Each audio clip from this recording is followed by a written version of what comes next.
બોટાદ શહેરના tower road પર રમણ studio નામની દુકાન મહિલા સહિત 3 શખ્સો દ્વારા પાડી દઈ અને સ્ટુડિયોના માલિકની લાકડીઓ વડે માર મારતા યુવકે બોટાદ પોલીસમાં મહિલા સહિત 3 શખ્સો વિરુદ્ધ ફરિયાદ નોંધાવતા પોલીસે તપાસ હાથ ધરી।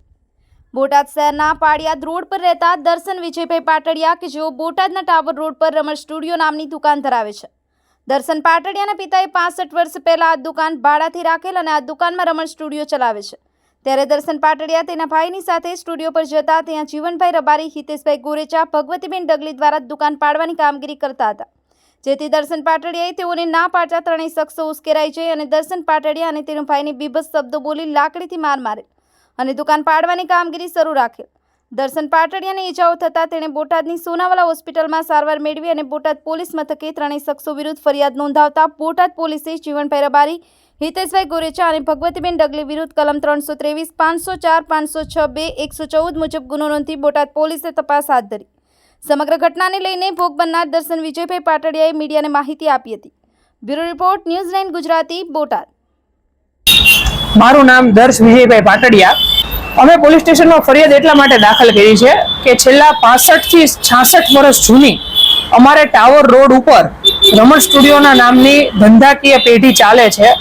આ ધંધાકીય પેઢી વંશ પરંપરાગત રીતે મારા હાથમાં આવી છે અને અમે આ જગ્યાના કાયદેસરના ભાડુઆત છીએ। આજથી 4 મહિના અગાઉ મારા પપ્પાનું આકસ્મિક દેહ અવસાન થયેલું છે અને એમના મૃત્યુ પછી બોટાદના અસામાજિક તત્વો દ્વારા ગુંડાગીરી, લુખ્ખાગીરી અને ખોટી ધાક ધમકી કરી અને આ જગ્યા ખાલી કરવાનું અમને દબાણ કરવા અને કરાવવામાં આવી રહ્યું છે। આ જગ્યા અમે ખાલી કરતા નથી એનું એકમાત્ર કારણ છે કે આ જગ્યા અમારી કાયદેસરના કબજાની જગ્યા છે।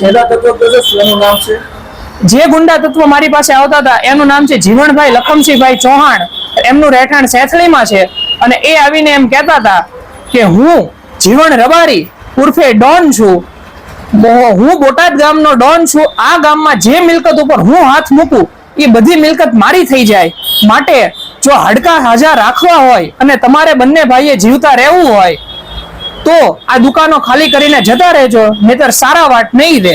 પરંતુ અમે એનો પ્રતિકાર કરતા હતા અને એમની કોઈ પણ પ્રકારની ધાક ધમકીને ધ્યાનમાં લીધા વગર અમે અમારી દુકાનોમાં ધંધો કરતા હતા।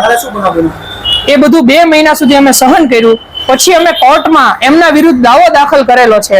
એ દાવાનું પંચનામું થઈ ગયેલું છે, અમારી કબજાની દુકાનો કોર્ટમાં દેખાય છે, છતાં પણ એ લોકોએ ગઈકાલે રાત્રે અમારો દાવો કોર્ટમાં પેન્ડિંગ હોવા છતાં અમારા ભાડા કબજાની દુકાનોમાંથી 2 દુકાનોની માથાનો સ્લેબ પાડવાની કામગીરી હાથ ધરેલ, જે જોવાનું આકસ્મિકપણે મારા દ્વારા બની ગયેલ।